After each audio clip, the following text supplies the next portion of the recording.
What is another thing that you recommend entrepreneurs to put in place effectively for maximal flow? One of probably the most formidable and the most studied ones is the challenge skill balance. Having that optimal balance between challenge and skill is what's going to allow for that flow state. There's just gazillions of productivity hacks out there that people can use, whether it's when they check email or do they turn off their phones, or, it's an N of one experiment for everybody because every lifestyle is different and everybody's neural wiring is different in that regard. Basically, try to get people not thinking about work. And that's where that lateral thinking and the creativity and the connecting the dots and putting the puzzle pieces together tends to take place, not when you're grinding, trying to solve the problem. It's when you step away from the problem, give yourself a little bit of space, that the really great stuff tends to unfold.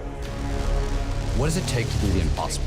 What does it take to level up your game like never before? What does it take for individuals, organizations, for even institutions to achieve paradigm shifting? Nothing is ever the same again, breakthroughs. Our mission is to decode the neurobiology of flow and cognitive peak performance. Access the minds of maverick scientists, groundbreaking innovators, and world-leading experts to understand what it takes to achieve ultimate human performance, so you can feel your best, perform your best, and accomplish your boldest goals. I'm your host, Rian Doris, and together with best-selling author Stephen Kotler, I present to you Flow Research Collective Radio.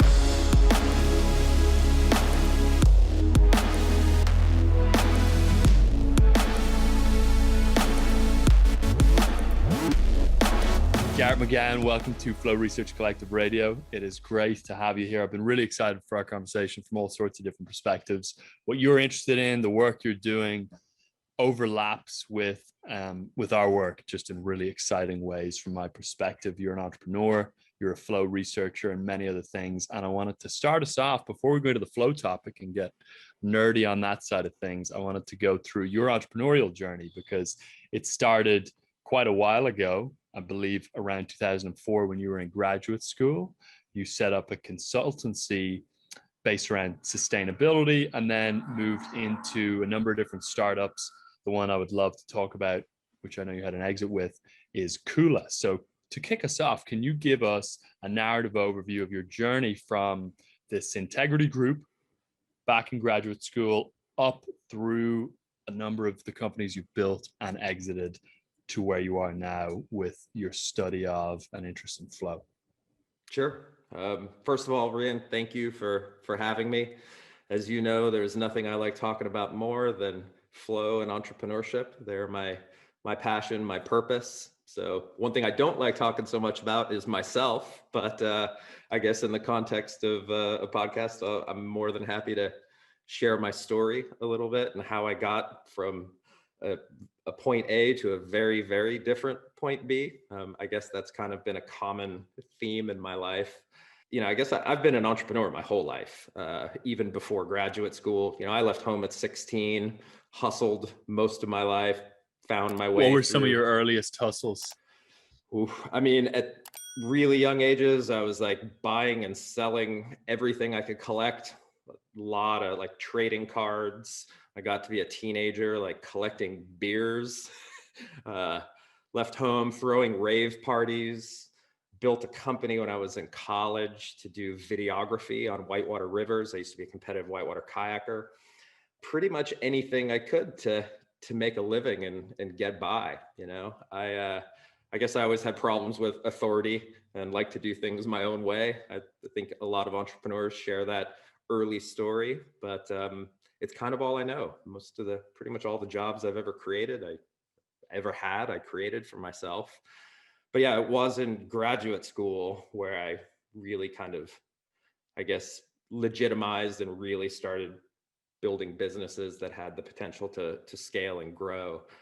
But getting there was a pretty circuitous journey. I was living in the mountains of Colorado. I was passionate about the environment, and I thought that was my direction, particularly around water, which is something that's scarce in the American West. And being a kayaker and a riverman, that was always my big driving passion. But in 2000, I took a trip to Africa to go kayak rivers in Africa. And it was the height of the HIV/AIDS crisis. Robert Mugabe in Zimbabwe was just taking over farms. There was a lot of violence going on. And I guess it shifted my worldview a little bit. And I realized that it's really, really hard to talk about sustainability, ecology, and the environment when people are hungry and they can't feed their kids. And that was kind of the first big pivot that I took. So I immediately came home, graduated from college in Colorado, and started graduate school, moved up to Vancouver, Canada, and started my master's degree in essentially international development, and got really interested in local livelihoods, poverty, economic development. And through a series of fortunate events, I ended up writing a manual, or co-writing a manual that got published by the United Nations. And then they wanted us to field test it around the world. And that kind of accidentally built my first company that way, built a consulting firm, started working with national governments, mostly in Africa and the Middle East and in Asia, working with indigenous communities in Northern Canada. And yeah, very fortunately, kind of stumbled upon this business that grew really quickly. Within a couple of years, merged with a larger consulting firm, was growing quite rapidly, and life was good. You know, I was in my late 20s, almost 30, and had a successful company, made a good living, got to travel around the world. And, you know, on paper, at least what my friends saw was, hey, Gerrit's living the dream. This looks pretty awesome what he's doing, a life of adventure and meaningful work. But when you're in the development world long enough, you also start to see the problematic side of it. And, you know, one of those challenges was that it was really hard to find purpose in the work, because the outcomes of your work were often, they didn't materialize till much later in the game. And I wanted to do something that had an impact. I was always passionate about technology. And as I was kind of working on these processes around the world, what I was doing was bringing disparate stakeholders together to try to make consensus decisions on really, really complex issues like poverty reduction, on local livelihoods, on building local economies. And, you know, we would get these stakeholders together, and usually we would have representatives from the government, we'd have representatives from the development agencies, we'd have representatives from the nonprofit community. But so what we had some decision-making power, but we had very little resources. So even though we came up with great roadmaps and strategies, it was really, really difficult to execute on them because, frankly, the money wasn't often there. And I'd been asking myself for years, well, what if there was a way we could get the money to the table, get the businesses, the business community, especially the larger businesses? You know, the concept for my first tech startup happened, I was working in Liberia, and it was, you know, post-war Liberia, and you know, the country was in shambles, and it was a matter of kind of building it back up from the ground up. There were huge players operating in Liberia. Firestone, the tire and rubber company, owns a huge swath of land. Of course, they weren't at the table. A lot of the other big players that were resource extractors, big Chinese companies, they weren't participating in it. I wanted to find a way where we could get those stakeholders involved in kind of improving livelihoods. At the time, I was living in Canada. I was traveling back and forth to visit my family in Germany. And there was this growth of loyalty programs. And loyalty programs, everybody has experienced one or another, whether it's frequent flyer with their grocery store or something like that. But they were kind of popping up all over the world. And I realized that here's this virtual currency that people are getting rewarded for participating in their regular customer behavior. So the companies are actually rewarding you for doing something. What if we could take this currency, and we realized that there was hundreds of billions of US dollars in unredeemed loyalty currency out there. What if we could find a way to take some of that and shift it towards social good? And that sparked Kula Causes, which was my first venture-backed tech startup. Launched it in 2010, and through many trials and tribulations, grew the business. Got some incredible clients like Coca-Cola and Kellogg's and airlines and hotels and restaurants, and yeah, grew the business. And through that experience, which was probably the catalyst for where I am now, ended up selling the company and making a pivot. What was the hardest thing, Garrett, about going from the development world to the tech startup world? And then what was your favorite thing about the difference between those two worlds? So hardest and then, best change. Wow. I mean, there's a lot, right? When you think of the development world, a lot of people think, oh, I'm going to get into this field because I'm doing something good for the world. It's meaningful and it has purpose because I'm contributing my knowledge and experience to making the world a better place. Once you've done it long enough, you realize that that model is actually inverted, that you're getting so much more from that experience. The reward is actually coming to the practitioner more than it is to the people on the end. So there's this initial phase of an inflated ego of like, I'm doing good work, I'm making the world a better place. And then it shifts and you realize that you're maybe actually getting more out of it than you're ever able to give. And, that can be disheartening. And I think that's why a lot of people think of the development game that are in it, think of it as a young person's game. And, part of it is because it can be strenuous and can be in challenging environments. But the other part is, I think, oftentimes you have this shift, right? You have this kind of paradigm shift from this idealism to realism. And when I went back into tech, I guess it was like that idealism turning back on again, where I had purpose and I had a little bit more control over outcomes. And I was able to actually create meaningful change in real time, even though, of course, there's a lag. You still have to get customers to use things and adopt whatever it is that you're trying to create. But it was more of a direct connection between my efforts and the potential outcomes that come into play. So that was the big change. On the flip side, being an entrepreneur, especially at a high growth startup, especially one that has venture capital behind it, is stressful. There is a lot of pressure. There's a lot of anxiety. There is a huge range of emotions that almost every first time founder in that context goes through. I think of moments of feeling that imposter syndrome and what am I doing here? Do I really know what I'm doing? You're charting new territory, you're treading new ground kind of by definition. And that makes you kind of challenge yourself and question yourself in many contexts. So I did what my generation was taught to do and what all the thought leaders told us to do, which was what I'd now affectionately call hustle porn, which is you got to be the hardest working guy in the room. There's always somebody working longer and later and harder than you, or, the Elon Musk, like being an entrepreneur is like chewing on glass and staring into the abyss. And, I bought into that stuff completely. I was like, well, I'm just going to work harder. I'm going to work longer. I'm going to work harder. And you do that for a little while and it may be okay. You do that for 3 or 4 years and it starts to have dire consequences. So 2 follow-up questions there. One is, what was, an average day in the life like during the peak of your hustle porn indulgence? And then overall, when you look back on those 2 periods of development and then Kula, what was higher flow in terms of your experience hour to hour? In which context did you have a greater ability to access flow?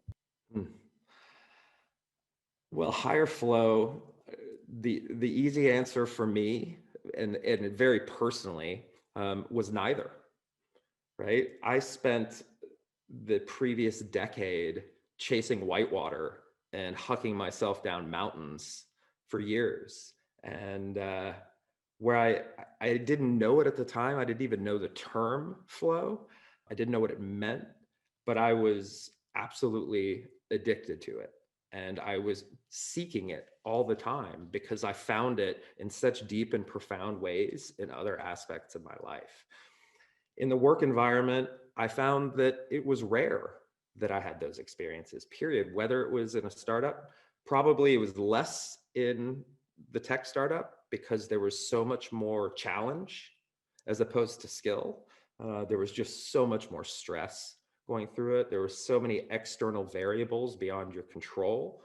So maybe there was a little more in the development world, because so much of the development world is dialectic. It's built on discourse and human interaction, and what I would say, building relationships of love and trust, right? You walk into a community in the middle of Africa as a, upper middle class guy from the US, and there's a big power dynamic there that you have to find ways to break down. And the only ways you can do that is through meaningful interaction. So there were probably more flow experiences in that particular context. But if I look at it kind of across my entire life, I would say there was very little at that time in the work environment and tons of it outside of work. It was interesting. It was actually 2 years into Kula when the stress and the anxiety had built up so much that I finally said, I'm going to get myself checked out. And I went to a psychiatrist. And I said, I want to know if I have attention deficit disorder, which I had always assumed that I did, and self-medicated myself and found my own little hacks to be able to deal with it. But it was in my mid-30s where I was like, I want to know for sure. And I went through the barrage of tests, and they were like, yep, classic case, ADHD. What do you want? What drug do you want? Ritalin or Adderall? Was kind of their answer for it. And it wasn't until I sold the company, moved into the mountains, and kind of reclaimed these other parts of my life where I had these such incredibly profound flow experiences that sent me on this trajectory of wanting to explore that a little more, particularly in the case of founders and entrepreneurship. So can you tell us about that journey into the mountains then, and what were some of those flow experiences like? Yeah. So when I sold the business, I was 20 kilos heavier. I feel like I had aged 20 years. I went from being quite That's what, fit 50 pounds? I'm sitting at like 185 now, and I was at 230 when I sold it. And but I can't even, back then I didn't track myself very well. I could have not imagined like what my heart rate variability was, what my cortisol levels were looking like. I was drinking more. I'd taken up cigarette smoking, something I hadn't done since I was 17 years old. All the coping mechanisms kind of came into play. So when I sold the business, I said, I need to recapture myself and my life, no more 200 days a year out of suitcases and hotels and on airplanes, cocktail meetings and having a drink to calm down and get myself to bed at night. And I'm going to flip the switch and do a 180. So I rented a little cabin on 9 acres at, 9,000 feet in the mountains, right on a whitewater river. And I planted a garden, and I pulled out my kayaks, and I started kayaking every day, literally 250 days a year for 3 years, like pretty much every day, sometimes 3 or 4 times a day. And I guess the part that was unique about it is in the early stages, I would do it alone. And that's not something that's really recommended in this sport. If you flip upside down and hit your head, get knocked unconscious, and there's nobody there to help you, well, that's a really, really tragic situation that would unfold. But I knew the river well. I had been paddling it so many times, I would go out alone. And, pretty challenging whitewater. And as you and Steven talk about a lot, the risk variable in flow, I would drop into a very, very present state that I would not normally experience in everyday life. And then one day I was going out, the water was pretty high. I was feeling a little gripped, and I put on the river, paddled down to the takeout. I got to the takeout and I pulled my skirt to get out of my boat.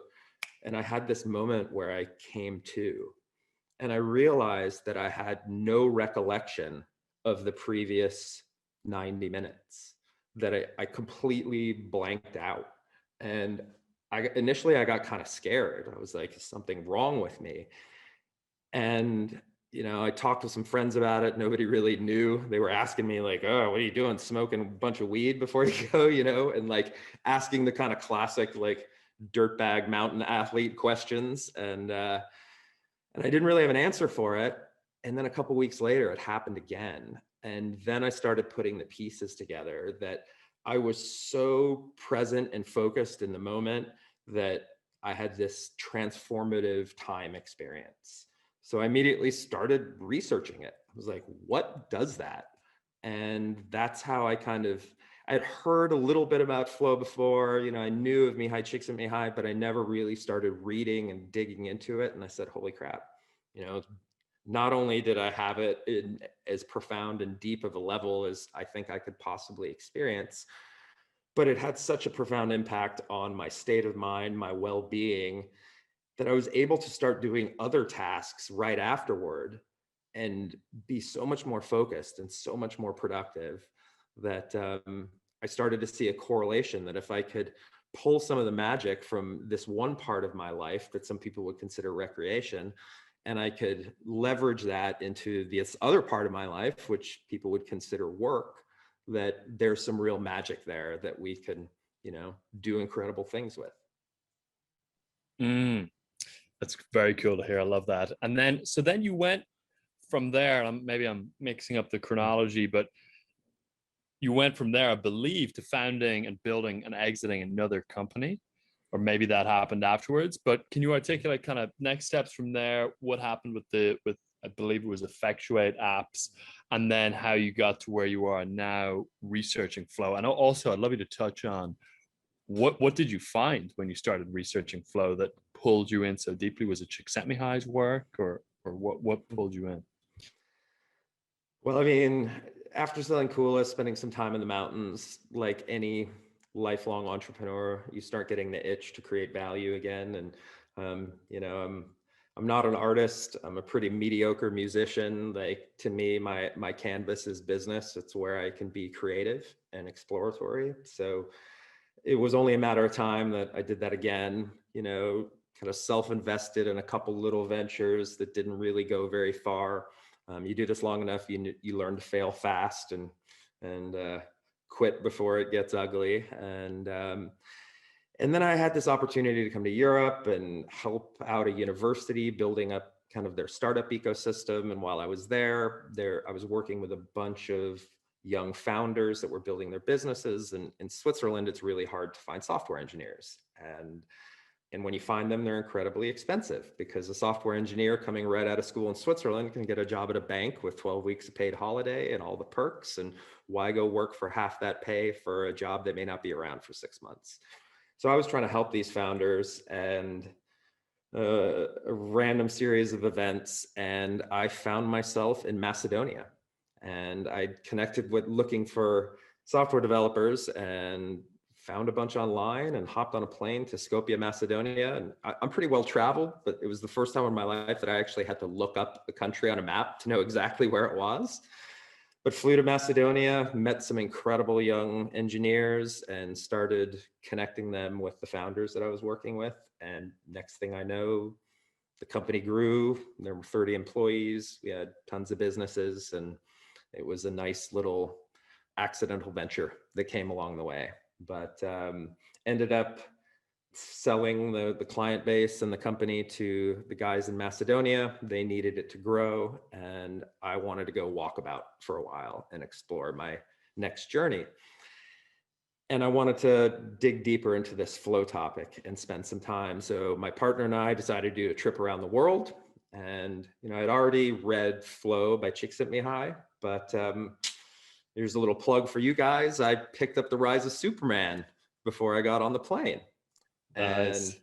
And I started reading that book. And what I loved about that book is it connected with me personally, because it took this whole domain of flow that I had experienced so profoundly and kind of put it into context for me a little better. And it helped me differentiate and identify why I was able to get it in these certain environments and why I wasn't in the other. And I think, the variable that stuck with me so much, and it still continues to stick with me in the work that I'm doing today, is this variable of risk. And it's one that Csikszentmihalyi doesn't talk that much about. And a lot of the flow researchers don't talk that much about. But when Stephen put it in the context of gravity sports athletes, that kind of triggered something in me that said, hey, maybe when I'm looking at entrepreneurs, this isn't like looking at them through the lens of flow at work, but it's looking at them through this lens of like a very intense and extreme experience, because there are a lot of parallels between the entrepreneurial journey and the startup journey. It's a different kind of risk, reputational and financial versus life and limb, but the correlates are there. And that was really one of the key triggers. So I owe Stephen a lot of credit for kind of sparking some missing pieces that I needed to take this further. It's interesting that risk came through as the biggest variable. And then, so to pivot a little bit to the flow topic, and thank you for sharing that background and on the journey so far. You are currently doing research into founders and flow. Can you tell us a little bit about what that research looks like, where you're doing it, and then to start us off, and we'll dive deeper into it, what the most surprising finding has been so far? Yeah, so, I decided I wanted to explore this topic, and I started doing self-directed research on my travels. I didn't know what I was going to do with it. I just wanted to do it. I'm not a big fan of entrepreneurship research, and I'm sure there are people at the university, if they hear this, they're going to scoff at me, but entrepreneurs learn by doing. They tend to learn from other entrepreneurs.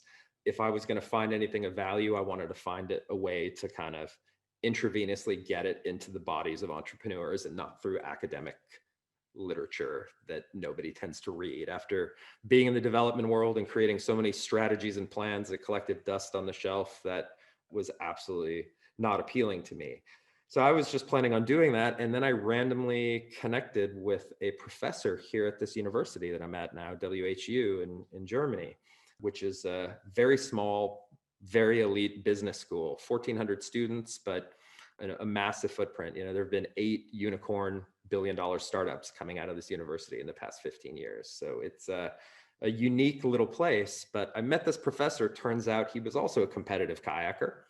And so we immediately connected, and we kind of discussed the idea of doing a PhD.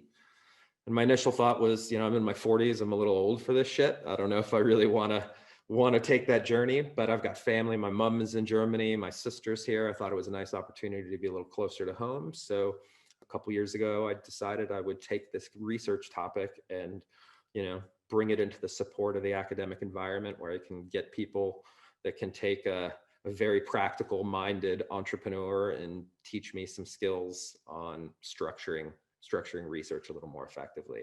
But I came in with this topic of, essentially how do entrepreneurs achieve flow, and what are the kind of antecedents and the correlates of flow in that entrepreneurial context?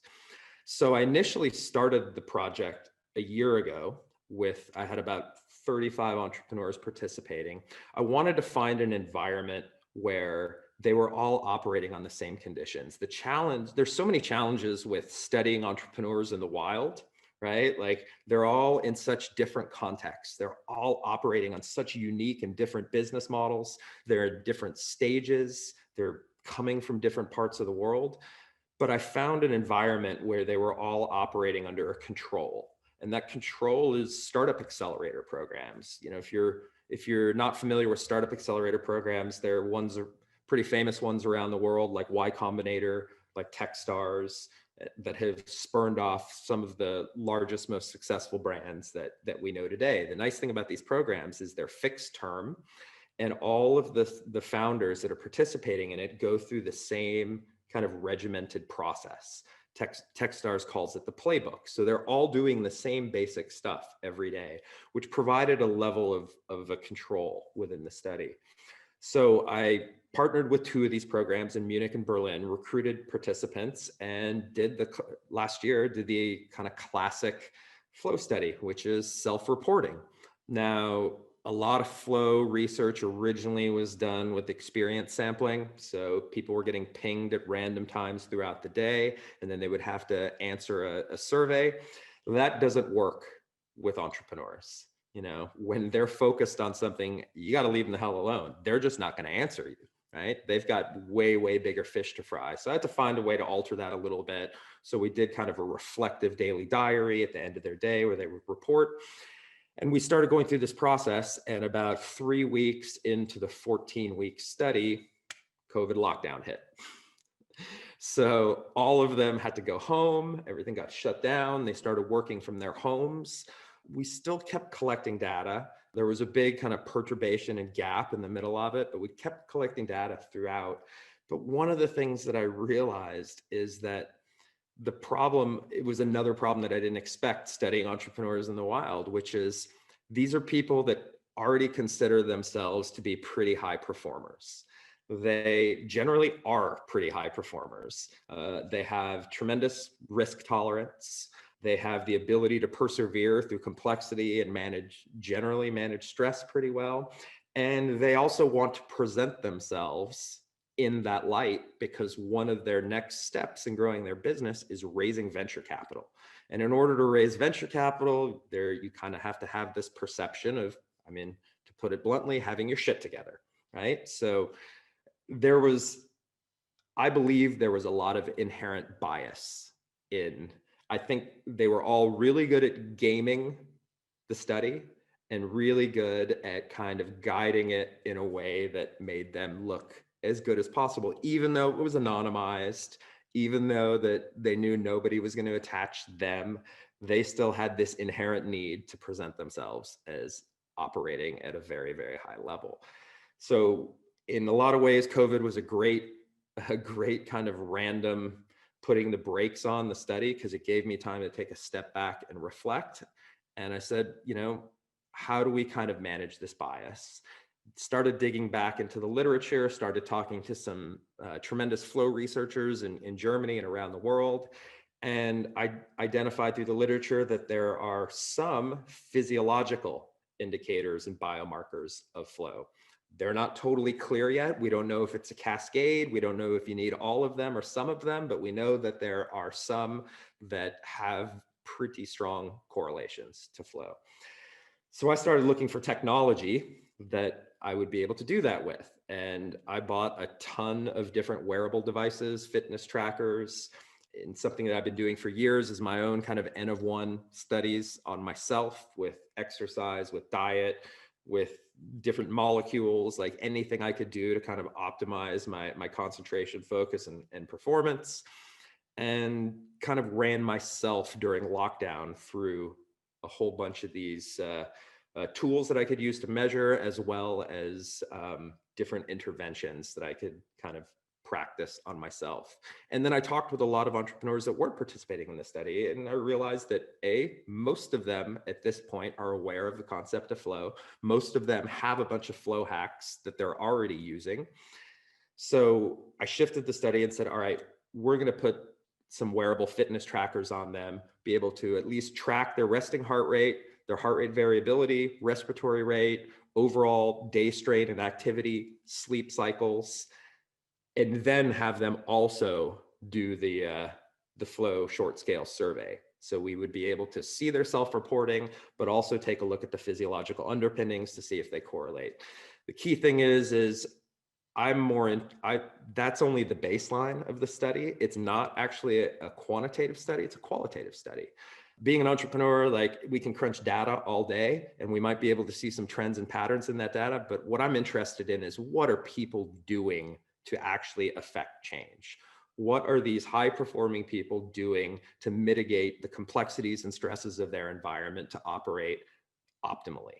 So as all this data is being collected, it's being dumped into a dashboard that they can play with. They can see their data in real time. And then we're going to do, at the end of the study, we're doing a deep dive to really understand what are the different things that they did along the way to optimize. And we're already seeing some pretty cool results. Some things that are expected, some things that are maybe a little bit less expected. And, I'm always hesitant to talk about too much of the data when we're, 18 into 85 days this time around. But yeah, we're seeing some cool things. One is, so the beginning of this accelerator program, they have 2 weeks of something called Mentor Madness. And each of the teams meet 8 mentors a day in this very, very intensive, 20 minutes, you get grilled, move on to the next one. You do that for 2 weeks straight. After a week, it feels like your head's going to explode. After 2 weeks, you don't know what's up or down anymore, and you're getting conflicting feedback, and some people are telling you you're shit, and other people are telling you you're amazing, and you're trying to filter this all out. I saw HRVs slowly start to drop and then plummet.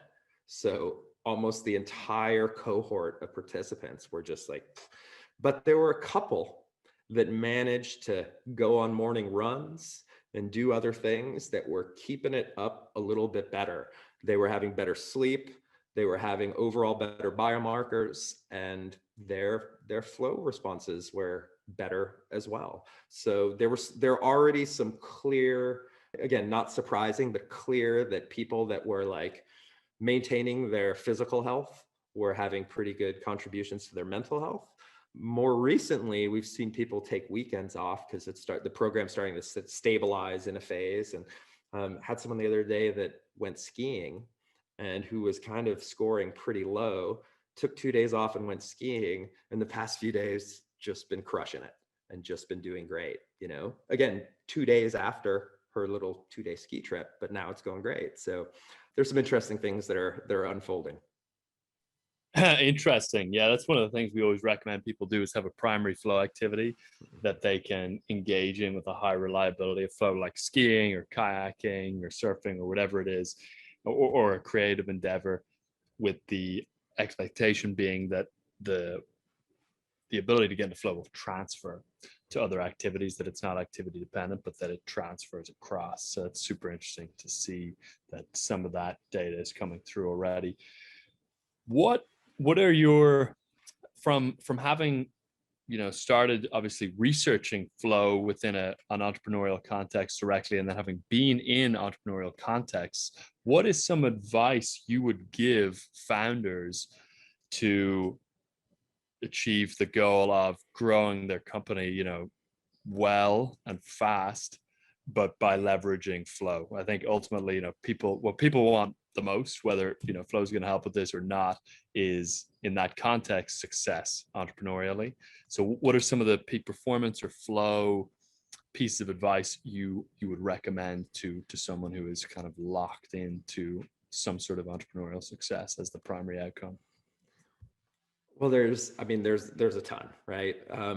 And we can talk about it from the individual flow level, and we can also talk about it from the team flow level, right? So what can let's start individual, and then I'd love to go to team as well, and then I've got some questions as well. We'll loop back to the research you're doing right now afterwards. So there's a lot of analogs between flow language and entrepreneurship language, and any discipline is really just kind of learning the lingua franca of the other. Oftentimes you see so many similarities in there.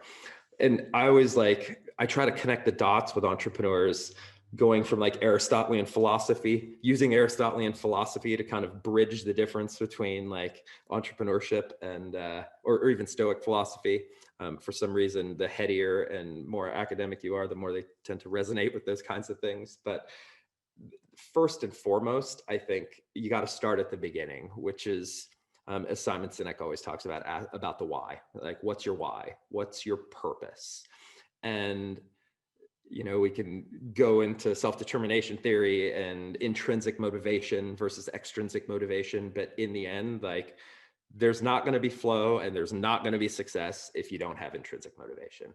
And you can separate the entrepreneurs from the wantrepreneurs really, really quickly that way. The real entrepreneurs, they're myopically focused on solving a problem. Entrepreneurship by definition is value creation, but really it's about solving particular problems that people have that aren't effectively being solved right now. So if you're not passionate about the problem you're solving, particularly if you haven't even experienced that problem yourself, you're going to be far less likely to have success at that domain. Of course, there are exceptions, and there are people that are opportunistic and just happen to be timely and all the stars align just right. But as entrepreneurship gets more global and more competitive, there's something called founder market fit. And founder market fit means, are you the right person to solve this problem? Are you the right person for this business? And I tell young entrepreneurs all the time, does it make more sense that I give you $1 million for 25% of your business? Or do I give you $2 million for 51% and fire you and put someone else in your place that could do it better? Right. So if that's a great question, by the way. I love that, to dwell on it for entrepreneurs. you got to be the right person. It's got to be, it is your competitive advantage as an individual. There's very few entrepreneurship theorists I like, but there's one at the University of Virginia named Sarah Sarasvati. She talks about effectuation, studying all these successful entrepreneurs around the world for years. She identified something called the bird in the hand principle. Bird in the hand principle says successful entrepreneurs build businesses based on what they know, who they've experienced. So what resources do I have as an individual that makes me unique? Build a business that's within your image. So you need to have a purpose, you need to have the motivation, and you need to have the connection to that problem. That's probably the foundational piece. Yeah, I love that as a foundational point. And given all the emphasis, obviously, within the entrepreneurial world on lean and agile and customer discovery and gathering feedback and pivoting based on that feedback to get product market fit, how do you reconcile doing what the market tells you should do with doing what you are passionate about and where your founder market fit lies? Well, I mean, it really depends on context, right? Like with Steve Jobs, they talked about the reality distortion field, right? Where the market was telling him something totally different. The advisors were telling him something completely different, but he followed his instinct and he basically made the market become what he wanted it to be. He created the change, and sometimes disruptive innovation requires something like that. If you're a very practical entrepreneur and you want to find a nice little niche and carve out a small business focused on something very narrow, then yeah, you're probably going to have to make some trade-offs, right? It may not be your core vision or your dream in the end, but if you want to do something extraordinary, right, something truly disruptive, it's what Steve Blank calls Horizon 3 innovation, right? The ones that don't take over markets or market share. They literally create entirely new markets. They do something so profoundly different that the world is affected. And I think in those situations, you're kind of myopically focused. You have a vision and you're trying to convert people. It's almost like proselytizing, right? Like a missionary would do. You're trying to convert the people around you to your way. Does that happen very often? Definitely not. That's the rare exception. So yeah, there are trade-offs along the way, but I think the bigger question is like, how do we manipulate and manage that journey? Like you talked about discovery and engagement, in the end, like the market is going to dictate things. The customer is going to dictate things. If they don't like what you're selling, then they're not going to buy it. And if enough people don't buy it, you're not going to have a business, right? So there is some kind of realization there, but how do you optimize that particular experience, I think, is what's more relevant, because successful firms are guided by successful founders. Optimal firms are guided by optimal founders and optimal team members, right? So if you think of like the collective of an organization, if they have that gestalt where the sum of the parts is greater than the whole, and they're performing so well together, chances are they're going to be able to manage those pivots and those dynamics more effectively. So, when I was starting the study, people were asking, hey, are you going to look at the outcomes of the businesses? And in my take is, it doesn't matter how great everyone performs. You might be able to reduce the likelihood of catastrophic failure or immediate failure, but they're external variables, the market, the competition. There could be global catastrophes or pandemics or all sorts of unforeseen variables that could determine the efficacy and the outcome of the business, that no matter how well you perform internally, it's outside of your control.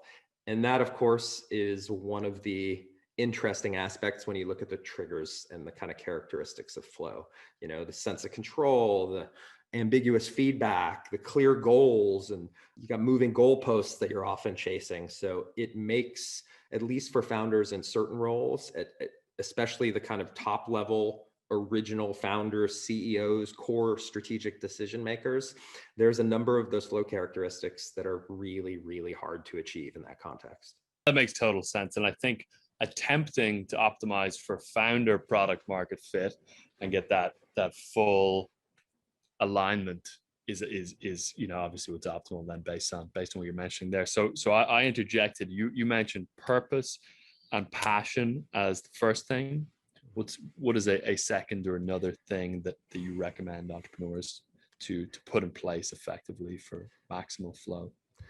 Well, I mean, I think you have to kind of deconstruct the environment, right? And I mean, we could talk about this from all of the different kind of characteristics, or I think Stephen calls them triggers of flow. They can all be kind of contextualized within the entrepreneurial setting. And that's, and a lot of the scales and a lot of the kind of traditional research around flow is kind of breaking it down by those different things.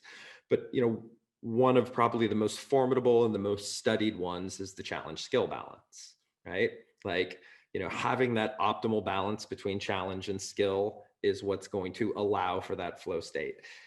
Almost by definition, when you're treading new ground and dealing with uncharted territory, whether you've been a first-time founder or this is your 10th business, you're still in this new, uncertain, challenging, and ambiguous state, right? So how do you manage that?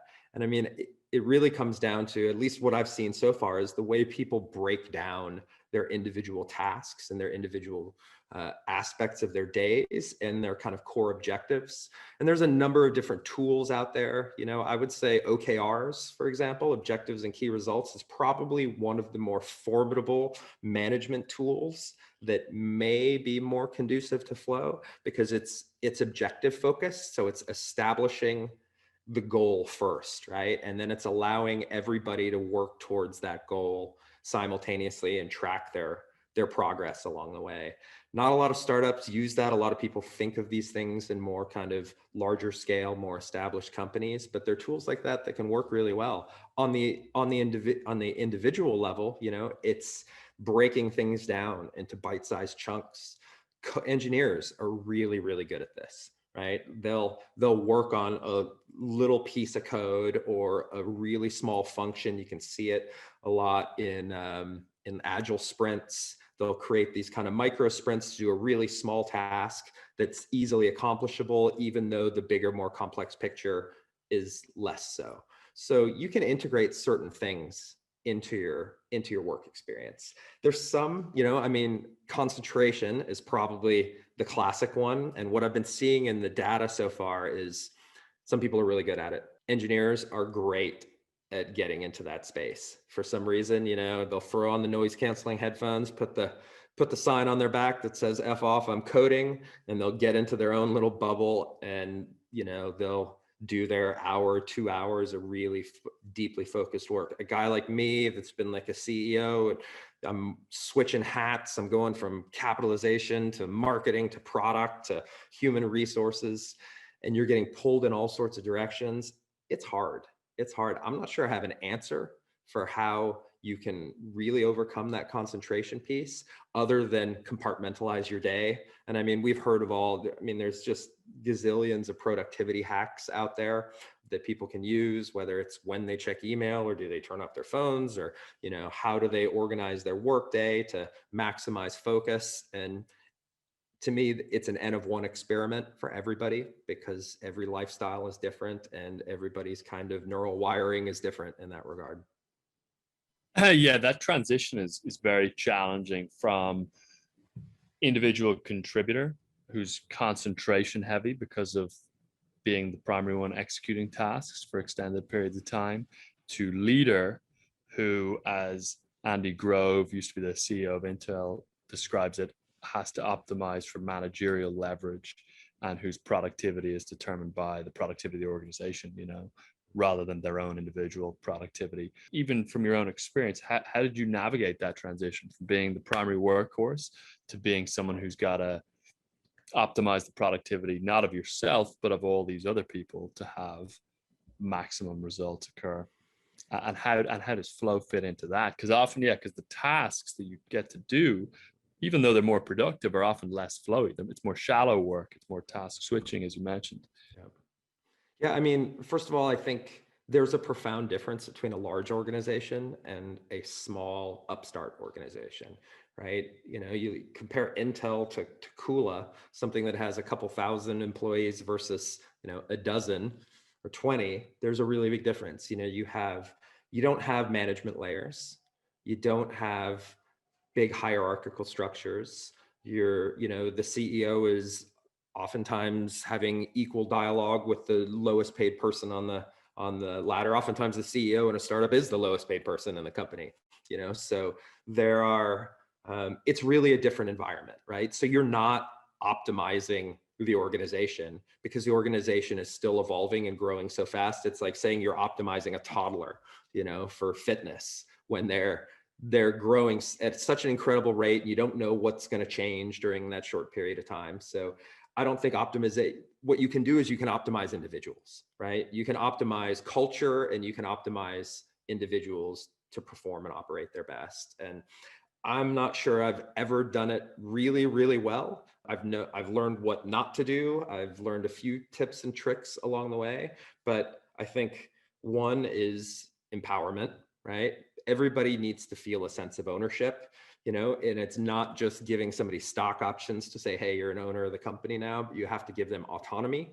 Autonomy is something that founders particularly are really hard at giving up, because you have this vision that came from your mind that you are now executing on, and more people are believing in that, to be able to say, hey, I'm going to trust and I'm going to let go, and I'm going to let someone take this piece of my vision, make it their own, and take it in whatever direction they want. It's a hard thing to do. I had an investor that used to always tell me, Gerrit, you have to afford people the opportunity to fail.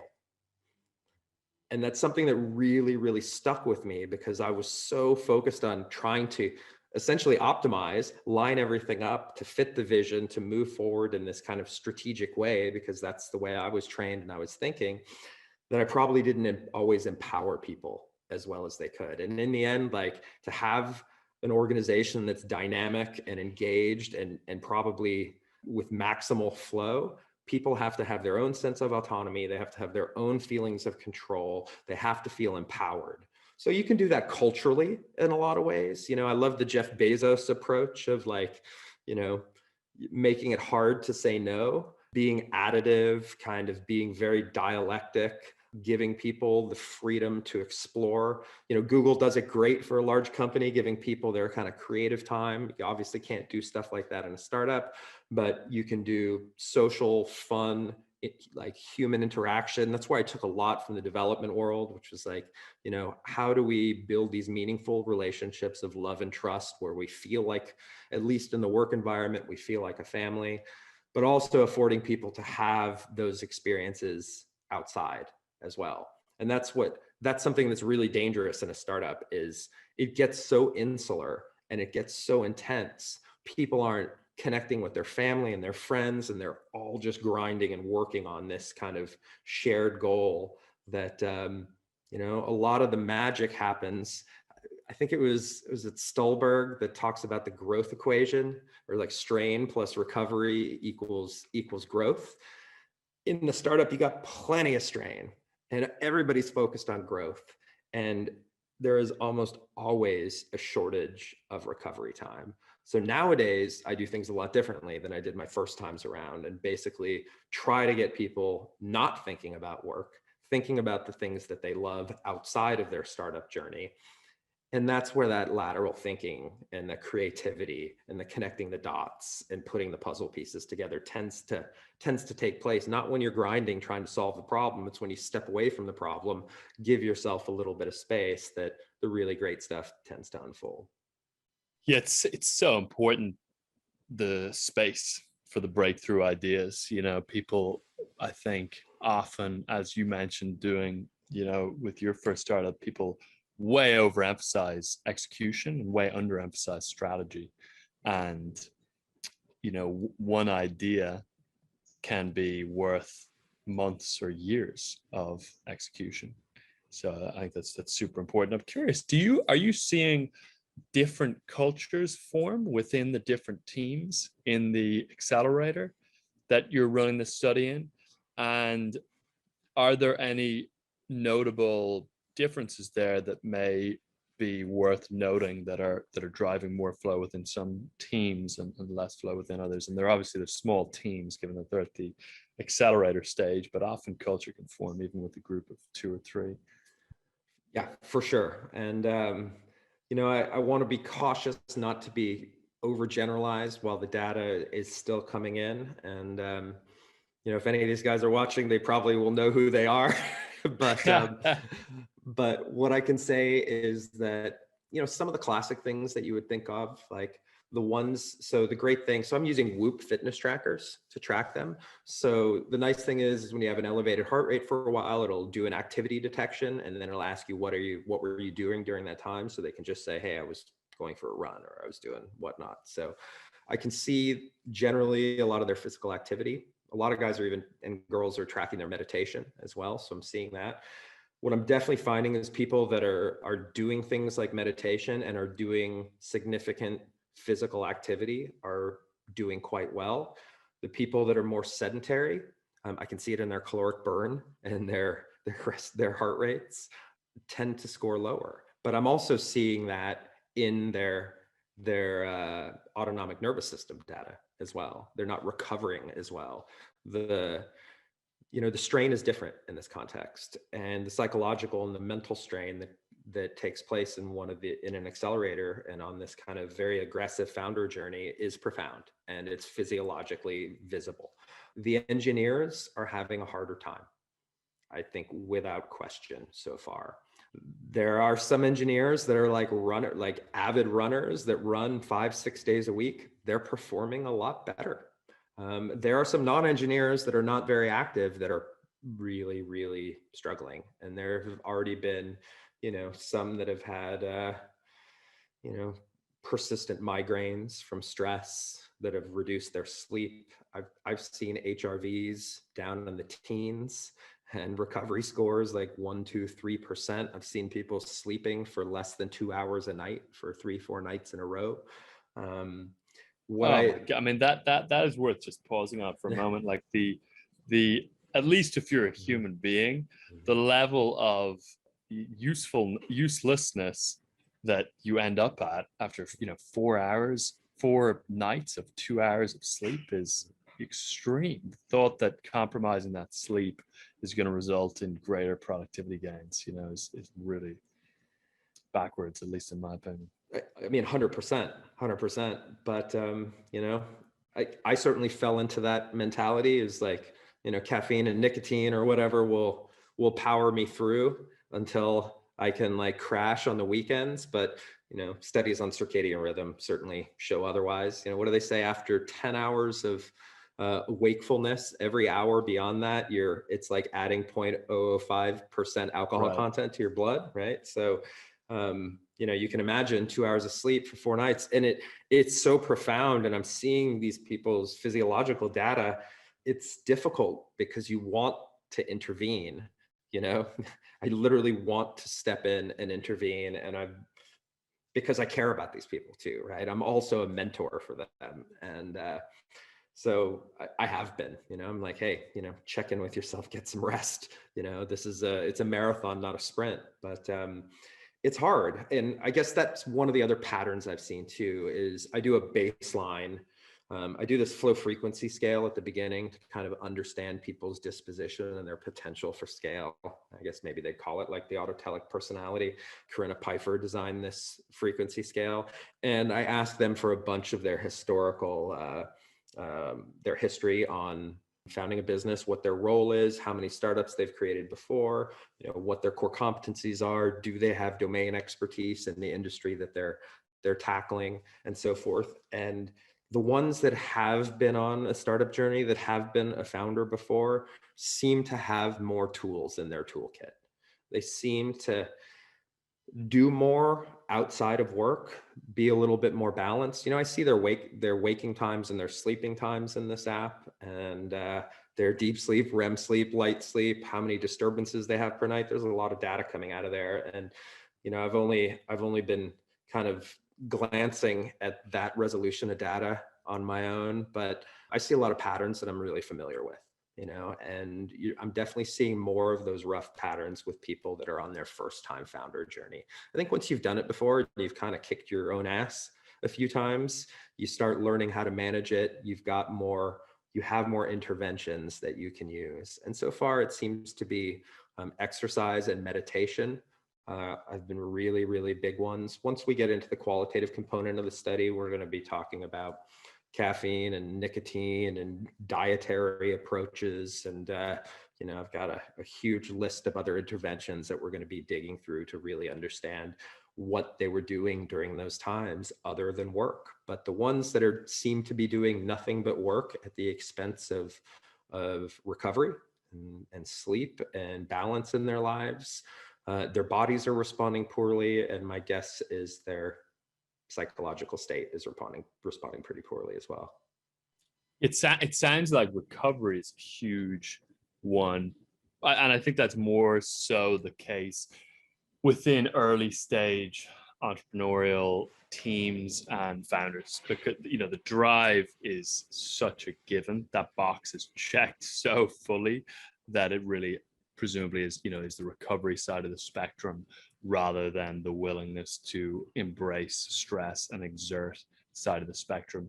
One of the things though that I've seen in bigger organizations post that immediate founding team, when more hires are being brought on and things like that, is that the implementation of psychological safety or flow practices and principles, or a heavy emphasis on recovery or well-being, can get distorted with a tolerance for complacency and entitlement to a job that perfectly aligns with your purpose or something like that. And the assumption that is on the founder to somehow kind of create that for you.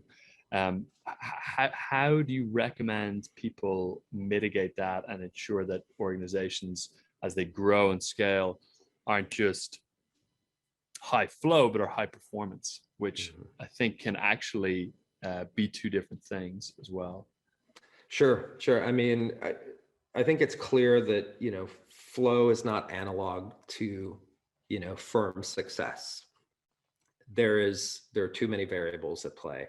First, looking at it from the startup perspective, and then we can kind of talk about the bigger one. But from the startup perspective, I mean, these are startups that are in an accelerator program. By definition, acceleration means to increase the speed. Really, but all startups, like, that is really their core objective, is to move fast. I mean, what Facebook says, move fast and break things. Like, there's so many metaphors for this stuff, but their goal is to move as quickly as possible. They have a burn rate of how much they spend a month. They've got a runway of how much time they have till all that money's gone, and they need to execute as quickly as possible. So if you're not keeping up with the pace of that organization, you can't hide in the management layer. It is so visibly transparent. And I'm not sure, like, speed is important for sure, but most founders take that speed to the extreme, right? Because they're not really defining what they're chasing anything beyond that runway, and if they're thinking about this early on in the process, they'll keep their burn rates lower. They'll be more conservative in the process. They'll buy themselves a bit more time. But once they dive in and they get committed to that really fast pace, they're in trouble, right? They're generally in trouble because you can't really hide in that context. Larger organizations, I mean, I don't see that when we're talking about it in the context of flow, like, things slow down in a bigger organization. When it's cash flow positive and it's generating money, you're not looking for product market fit anymore. You're now looking for optimization and market share. And that means you've got more bandwidth. If you're taking in more money than you're spending, then your runway is getting longer. You're essentially, for every dollar of profit, you're buying yourself more time. And I think this variable of time is really the core difference between a stable kind of growth stage business or scale up versus a startup. Startup has the one resource, they say, oh, I need more money. But in the end, all money is doing is buying them time to get closer to product market fit and profitability. So, it's just such a different context in that regard. And I'm certainly not an expert on big companies because I've never worked for one in my life, but it's almost like comparing, apples and oranges in that regard in terms of the experience and how you're kind of optimizing. I think, if you can create more flow, you can create more productivity, if you can create more well-being, feelings of autonomy and competence, I think that those things work across the board, but as long as you have this like speed variable in there, you're generally in for more struggle than you would want. One of the quotes that I've always liked that you reminded me of, I can't remember where it came from, maybe you know, but it's that frugality breeds resourcefulness, which I think is a great quote. And the frugality is inbuilt when you're starting off because of just, you know, the nature of the game, pre-product market fit and even, you know, pre-revenue or pre-profit.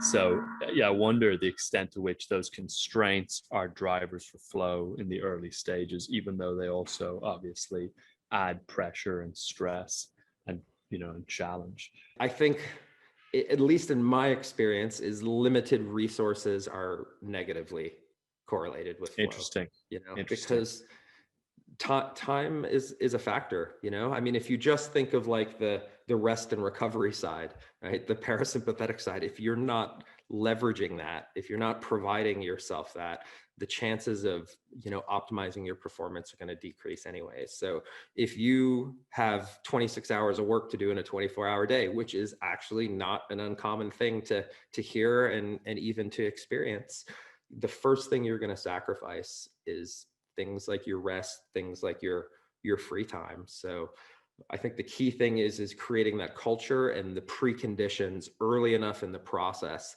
that allow people to have more time and more space to work on optimizing themselves. So like what I do when I work with new startups, like before I even dig into the business model, like, you know, we start early on about how do you optimize the founders? You know, let's deal with the topics of well-being. You know, what does it mean to feel your best? What does it mean to perform your best? Because, you know, oftentimes like you're living your dream. And I was an example of this. Like I was doing something that was absolutely my purpose, my dream, my mission in life. Like I lived for this. And over time, I was doing the thing that I loved the most, and I was profoundly unhappy because it was taking such a toll because I didn't prime the pump early enough to allow myself to operate in that context sustainably.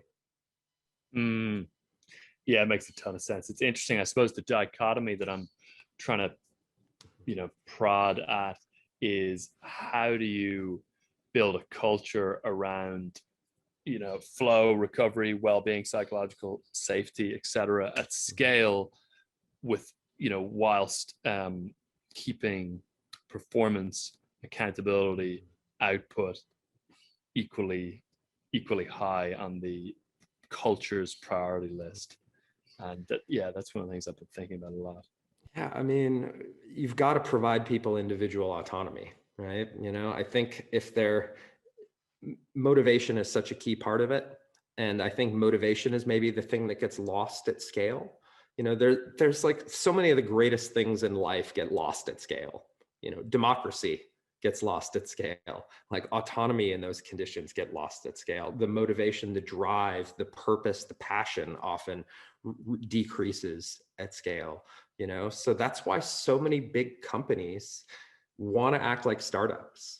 You know, they try to create this kind of startup culture, the startup mentality, and some systems and processes. A bunch of entrepreneurship researchers call that ambidextrous organizations. You know, how can they like maintain their core competency and their core bottom line while still continuously innovating, iterating?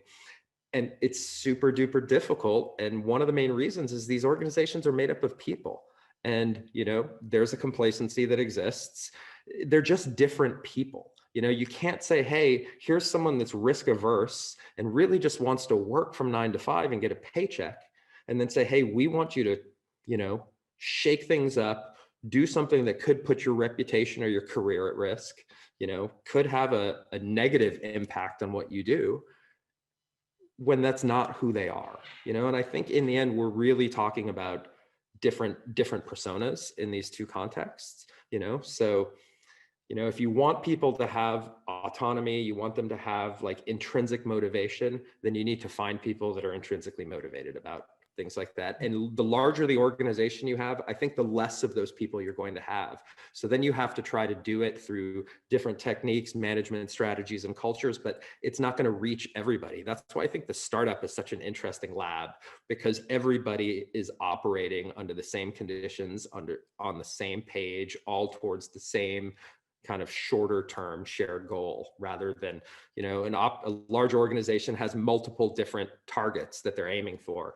Different business units are focused on different things, but when you're 5, 10, 15 people, you're all focused really on the same thing. And it allows for the creation of cultures that can, be essentially universal in that organization, where I think in a larger organization, you can impact some, but there's some people you're just not going to be able to at all. Right. But then again, I'm a startup guy, so I might be biased there. Well, I don't think so. I mean, I think the startup culture and container is so powerful that even the biggest organizations on earth use it to create innovation within the context of the bigger organizations. Like, interestingly, Blockbuster, when they were going up against Netflix, separated out the digital video unit into its own startup, purposefully starved it of capital so that it would replicate a true startup context. And obviously Google X and those ventures do a very similar thing. And it's very interesting as well. I think what you mentioned about people, that's one of the things Reed Hastings, the founder of Netflix, or the co-founder of Netflix, really heavily emphasizes also, is that yes, provide immense amounts of autonomy. Yes, provide, freedom for recovery, all of those things fully to the extreme, on the precondition and the assumption that you've got the right people in place. And I think that gets underemphasized within the context of, change management and positive psychology and things like that. You've got to have incredible people in place who are A players and intrinsically motivated before you can start pulling down all the structure. Or I think at least there's a high likelihood you're not going to get the best results. And obviously in a startup context, you've already filtered for that by default. They wouldn't be in the accelerator. They wouldn't be, doing this if they weren't those people. Yeah, I mean, there's a systemic challenge with that too. Like, the bigger the organization gets, the more siloed tasks that exist, right? So bigger organizations have to fill roles. So if you look at the way companies hire nowadays, right, they're looking for people that have just the right skill set to perform a set task, right? So they have the exact specialization that's needed to do this task or series of tasks most effectively. And that's why, like, even hiring in big companies is getting increasingly competitive, right? Because they're pulling from a bigger pool that's global, and they're able to find someone that fills those roles really effectively. They need to do that because those roles are so siloed. In the startup, it's different. Almost everybody's wearing multiple hats. And once you've been a startup founder a few times, you learn that you don't hire for roles. If you hire for roles, you're setting yourself up to fill specific roles. You're setting yourself up for a disaster, because the business is changing so much, and one role that's really relevant now might be obsolete and unnecessary in 6 months. So you're generally if you do it well, you hire people and you try to create roles around their skill sets. Or at least you hire people that are flexible, are more generalist or polymathic, or have multiple skill sets that they can navigate and move their way through the organization as the organization needs it. It's just harder to do that in a large organization because of the separated business units, because of the siloed nature, and just simply because of scale, right? So these are very different personas that are in play in the first place. So I just think the context makes it incredibly different. I would love to, I think you guys have probably a better bird's eye view of how big companies are able to optimize for something like flow within the context of a really large organization effectively. But I think that in a startup, doing it really, really early, building a culture around that stuff, I think if you started at the beginning and grow the organization based on some of those foundational principles and values, you're probably going to have a greater chance of success of that percolating through an organization as it grows, rather than trying to implement it later in the process, just in terms of reach across the organization. Right. No, that makes total sense. I think the versatility thing is also just incredibly important at early stages. Interestingly, just this week, two members of our leadership team basically just fully switched responsibilities from the growth side of the organization through to the fulfillment side. And we were able to do a handover within 1 week without even additional training. And there's actually going to be very significant benefit to them taking ownership of those different sides of the organization due to the fresh eyes and different skill sets. But they've just got such kind of breadth and versatility and adaptability to be able to do that without any formal training or background or university degree in one of those sides. So yeah, I think that's huge. So final question for you, Garrett, before we close out here is a research genie question. If you could click your fingers and get the research immediately done, not just funded, but completed, for any question that you have with respect to flow or otherwise, what would that question be that you would want a fully academically validated answer for immediately? I mean, at the meta level, it would be, how do we get research out of academics' hands and into practitioners' brains? That's the first and foremost. I am this outlier, lifelong entrepreneur in an academic environment, and I'm seeing there's all this wealth of knowledge. If you just spoke a different language, if you just presented it in a more palatable way, if you just were customer centric, if you think of, hey, I'm researching entrepreneurship, my customer is the entrepreneur, I'm going to create an output in their language in the most palatable way for them. Hallelujah. That would be the greatest thing that could happen with the research side of things. But I think for me personally, in terms of flow, the problem, the challenge, the missing link that I'm really interested in is, how do we get away from flow as a psychological construct alone? And how can we actually effectively physiologically measure it? If there is one biomarker, amazing. If we could just say, hey, now we can literally identify when flow happens.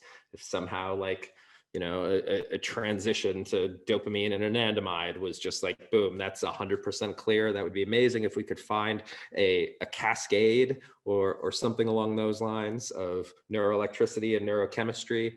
Then we can start using technology to operationalize it and really be able to reach people. In the end, science, I love science. It's amazing, but science doesn't become incredible to me until people can actually use it to make their lives better. So the great thing is I think we're really damn close. I think not only in our lifetimes, but I think maybe even in the next decade or so, all of these things are starting to line up. There are foundational technologies in place, whether it's with sensors or with machine learning or with other biometric technologies that are coming out there. We're on the cusp of unlocking this stuff. And it's, for someone that's interested in optimal performance and performance science, it's a pretty exciting time to be alive, because the tech is coming into play, and our knowledge base is getting ready to explode. I love it. Yeah, it's super exciting time. Where can folks find out more about your work, Garrett, and help support? Yeah, I'm not I don't have a lot of plugs. I share a little bit of what I'm doing on LinkedIn. I'm an open book on LinkedIn, Gerrit McGowan. We do have a website for the study, flowphysiology.com. We'll eventually be updating it a little bit more when we're not neck deep in data collection. Yeah, those are probably the best places right now. Great. Well, thanks a ton. Keep up the great work, and hopefully we'll do a second round soon. Thanks, Rian. It was always a pleasure. Love talking about this stuff with you. Thanks. If what you've heard on Flow Research Collective Radio has been helpful, please consider doing us a solid and leaving us a review on Apple Podcasts, Spotify, or wherever you are listening to this. Reviews help us connect to a wider audience so we can get these peak performance principles out to more people.